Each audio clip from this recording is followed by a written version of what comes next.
Manchurian करिया केमिति hub कौन कौन सामग्री दरकार आम से विषय में किसी आलोचना करवा। फास्ट आम बंधाकोबी हाफ केजी आनिया, तापर कॉर्नफ्लावर आनिबा आमर 250, तापर ताको छोट छोट पीस करिया आम बंधाकोबी टाको आ 250 ग्राम कॉर्नफ्लावर तादर मिसेबा। मिसई सारा पर तादरे टिके लुण स्वादिष्ट हिसाब से लुण पड़ो ताको मिसेकी यदि आपड़ जदि लाल करने चाहिए टी रंग दवा पड़ो आदि न करने देवे रंग नदेवे चलो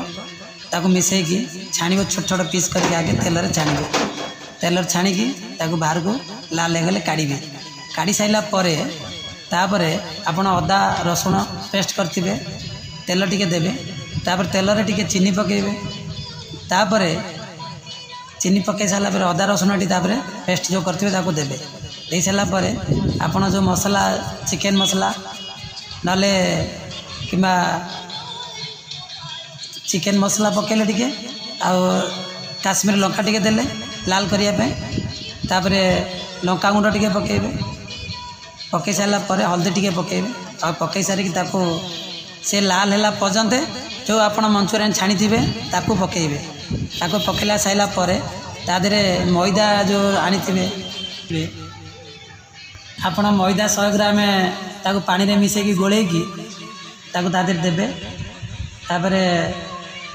कलर टिके देबे कलर दे दे कि ताको मिक्स कर ताको घोड़े देबे स्लो आंच रे पूरा घोड़े देबे घोड़ी सारा 5 मिनट पर से रेडी हो गला बाहर को काढ़ी स्वादिष्ट सुंदर।